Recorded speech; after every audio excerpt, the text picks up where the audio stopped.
Hola hermanos, buenas tardes, es día de estudio bíblico. Estamos estudiando el libro de los Hechos. La semana pasada no pude dar el estudio porque estuve un poquito malita de la gripe esta estacional. Y entonces hablaba y tosía y no podía hacerlo. Pero ahora el Espíritu Santo ha permitido que volvamos a retomar este estudio precioso en el cual habíamos terminado en que Esteban, diácono, hombre lleno del Espíritu Santo y de gran testimonio que hacía prodigios y señales, había sido apedreado, hermanos, por el discurso que él había dado, de que acusaba a los judíos de que ellos nunca habían respetado tanto ni a Moisés, ni a la ley, ni al templo, y que ahora querían apedrearlo a él por decir que Jesucristo es el Señor. Él es el primer testigo vivo de haber visto a Cristo a la diestra del Padre. Bendecimos a Dios, bendecimos a Jesucristo, al Espíritu Santo que está con nosotros. Saludo el espíritu de vuestra fe y vamos a comenzar en el capítulo 8, el nuevo estudio de la palabra de Dios. Capítulo 8 del libro de los Hechos del Espíritu Santo o de los Apóstoles. Aleluya. Y Saulo, que era el joven que estaba allí guardando la ropa de Esteban, y Saulo consentía en su muerte.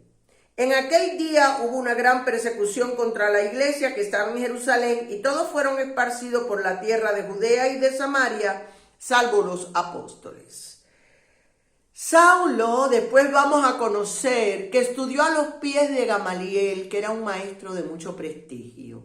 Gamaliel fue el hombre que dijo a la gente del Sanedrín: no se metan con estas personas, porque si ellos vienen por su propia cuenta, este movimiento va a terminar como los movimientos anteriores de religiosos que traían un Mesías. Pero si estos vienen de parte de Dios, ustedes pueden encontrarse luchando contra el Espíritu Santo. El alumno de Gamaliel, Saulo, es tal el celo que él tiene por la palabra y por lo que ha aprendido y por la ley y por los mandamientos, que no le importa la opinión de su maestro, sino que él consiente en la muerte de estos que siguen a Jesús. Quiero que presten atención, hermanos, porque a veces nuestra propia opinión, lo que hemos aprendido durante la vida, nos hace rebelarnos contra los que nos han enseñado a la verdad del Evangelio. ¿Saben? Si estaba equivocado Gamaliel, de momento decía: no me meto con ellos. Pero Saulo decía: no, yo sí. Y además consiento en la muerte de este hombre. En aquel día hubo una gran persecución contra la iglesia que estaba en Jerusalén, y todos fueron esparcidos por la tierra de Judea y Samaria, salvo los apóstoles. Vamos a ver, hermanos, todos fueron esparcidos porque ha empezado una persecución muy grande, y ante la persecución hay que huir, hay que esconderse, hermanos, porque es lo normal que hace el ser humano. Pero quiero hacer un paralelo, un momento. Aquí estamos en el capítulo 8, verso 1, y quiero llevarlos al capítulo 1, verso 8, para que ustedes vean por qué el Señor ha permitido la muerte de Esteban.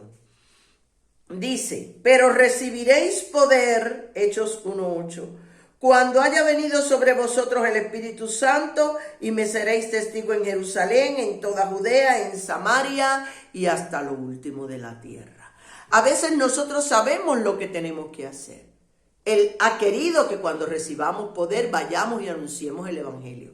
Pero aquí estaba pasando lo contrario. Aquí venía la gente de Samaria, de Judea y de todos los lugares, y hacían la iglesia en Jerusalén, hermano. Y la iglesia era enorme, miles y miles, componían el cuerpo de Cristo. Pero había llegado el momento de cumplir con lo que Jesús dijo: cuando ustedes reciban poder, es necesario que ustedes me sean testigos en Judea, en Samaria y hasta los fines de la tierra. Y dice que la iglesia estaba en Jerusalén y todos fueron esparcidos por las tierras de Judea y de Samaria, para cumplir la palabra del Señor, salvo los apóstoles. La semilla, el núcleo, la representación, esa se queda ahí en Jerusalén. Ellos van a seguir evangelizando a Jerusalén, hermanos, porque las puertas del Hades no cierran a la iglesia. Entonces puede haber persecución, mas nosotros estamos aquí firmes, los apóstoles. Dice, y hombres piadosos, no dice que eran los apóstoles ni nada, hombres piadosos llevaron a enterrar a Esteban e hicieron gran llanto sobre él. Se reconoce, no, aquí esto no tenía que haber sucedido.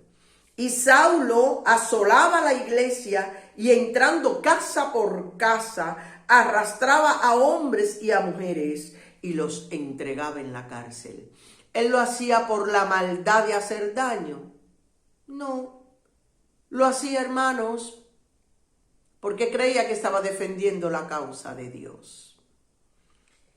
Dice el verso 4. Pero los que fueron esparcidos iban a todas partes anunciando el evangelio. Los que fueron esparcidos hablaban de Jesús. Porque quizás yo hubiera estado en ese momento y hubiera hablado de Esteban. Es que mataron a mi hermano, es que mataron a mi compañero, es que estamos esparcidos porque empezaron a matar a los cristianos y por eso estamos aquí, escóndanos por favor. No fue así. Ellos estaban tan llenos de poder del Espíritu Santo, tan llenos estaban, que ellos predicaban el evangelio. Nos persiguen por allá, nos perseguirán por aquí, harán lo que quieran. Pero nosotros vamos a cumplir la gran comisión, Vamos a predicar el evangelio. Entonces Felipe, que fue uno de los diáconos que fueron escogidos para servir a las mesas, junto con Esteban, descendiendo de la ciudad a la ciudad de Samaria, les predicaba a Cristo. Les predicaba Felipe a Cristo. ¿Saben? Hay hermanos que han sufrido de verdad por la causa del evangelio. Y hay hermanos que han muerto. Y he visto yo cómo predican el evangelio del hermano muerto. Y como decía este hermano, y como decía este hermano, y como decía este hermano que ya murió, pero que ha dejado un legado, hermano, predique a Cristo. Recuerde a su hermano con amor, pero predique a Cristo. Y la gente unánime escuchaba atentamente las cosas que decía Felipe. Todo el mundo lo oía hablar. Todo el mundo lo oía hablar. La gente unánime escuchaba atentamente, no como el que habla cualquier cosa, las cosas que decía Felipe, oyendo y viendo las señales que hacía. Porque de muchos que tenían espíritus inmundos salían esto dando grandes voces. Es decir, mucha gente era liberada y muchos paralíticos y cojos eran sanados, hermano. Hacía maravillas y milagros igual que Esteban. Estaba llenito del poder de Dios. Así que había gran gozo en aquella ciudad porque había llegado allí la liberación de muchos, la sanidad de muchos, la palabra de salvación que ya ellos habían oído hablar en otro momento por Cristo, por la mujer samaritana. Ya ellos tenían una idea. Y el hecho de saber que los samaritanos habían sido tan despreciados por los judíos, ver que los judíos van a refugiarse donde ellos y van a traerle la salvación a ellos y a tratarlo como tal, como hermanos, hijos de Dios, eso era de un gozo increíble en Samaria. Porque no es fácil, el que ha sido despreciado por muchos años, encontrar que alguien le ama. Y eso fue lo que los samaritanos encontraron en los esparcidos de la iglesia. Pero, y cuando hay un pero nos detenemos un poquito porque aquí hay algo que hay que reflexionar. Había un hombre llamado Simón que antes ejercía la magia en aquella ciudad y había engañado a la gente de Samaria haciéndose pasar por algún grande. Allí había un mago. Hermanos, hay quien hace brujería, tira las cartas y te dice mentira sabiendo que está diciendo mentira. Pero hay quienes son magos que los demonios le dicen las cosas. Ya ellos solo no se las inventan, porque he conocido montones que ellos solo se las inventan, ni los demonios le dicen nada. Pero cuando se trata de magos, aquí los espíritus malos le dan profecía a este mago, para que este mago hable por él. Es decir, lo poseen y hablan a través del mago. Y este mago se hacía pasar por una personalidad y ejercía, dice, y había engañado a la gente de Samaria. Se llama Simón el mago. A este oían atentamente todos. Es decir, esta gente de Samaria tenían ganas de oír algo que le cambiara la vida. Y ahora la gente está así. Tienen ganas de oír algo, pero que le cambie la vida de verdad. Y escuchan lo que sea. Pero si aparece un mago como Houdini o algo que hace cosas maravillosas, pues más todavía. Entonces, él se hacía pasar por algún grande. Dice el verso 10. A este oían atentamente desde el más pequeño hasta el más grande, diciendo: este es el gran poder de Dios. Aquí tenemos el engaño en estado puro. No creían que él era un mago. Él no se hacía pasar por un espiritista ni por un hombre de la oscuridad, sino como algún grande, el gran poder de Dios lo tenía él. Y le estaban atentos porque con sus artes mágicas les había engañado mucho tiempo. Hermano, hay quien se cree que es grande, que tiene el gran poder de Dios y realmente está haciendo magia, hermano, magia. Atentos. Y miremos, ¿en qué conoces tú esto? ¿Cómo se conoce esto? Pero cuando creyeron a Felipe, que anunciaba el evangelio del reino de Dios y el nombre de Jesucristo, se bautizaban hombres y mujeres. Cuando llegó Felipe, le quitó el lugar al gran poder de Dios que tenía Simón, el mago y el engañador. También creyó Simón mismo. Este hombre tiene cosa importante. También creyó Simón mismo, y habiéndose bautizado, estaba siempre con Felipe, y viendo las señales y grandes milagros que se hacían, estaba atónito. Este se pega del líder. Se le pega. No había manera de separar a Simón de Felipe, porque él quería conocer la magia de Felipe. Porque el que es mago y el que es engañador no encuentra verdad en nada. Porque cada uno juzga según su corazón, hermano. Y este estaba mirando que Felipe hacía esto, lo otro, hacía milagros, hacía prodigios, todo el mundo lo seguía. No, yo tengo que estar al lado de este. En vez de Felipe estar al lado de él, si él hubiera tenido realmente el gran poder de Dios, era él el que estaba ahí, al lado de Felipe, tratando de coger la magia, como hacía Felipe. Ay, y grandes milagros, y él estaba atónito, él estaba asombrado. Esto no puede ser. Esto no puede ser. Porque yo engaño a la gente, pero en este parece que hay verdad. Pero el que es engañoso no cree. Cuando los apóstoles que estaban en Jerusalén oyeron que Samaria había recibido la palabra de Dios, enviaron allá a Pedro y a Juan. Ay, hermano, qué hermosos los apóstoles, hermano. Ay, hermanos de mi corazón, cuando ellos vieron que la gente oía la palabra y se convertían, vinieron dos de los apóstoles amados a apoyar la obra que estaba pasando en Samaria, los cuales, habiendo venido, oraron por ellos para que recibiesen el Espíritu Santo. ¿Estaba lleno de poder Felipe? Sí. ¿Podía impartir el Espíritu Santo? No. ¿Y por qué solamente el Espíritu Santo lo ponían los apóstoles?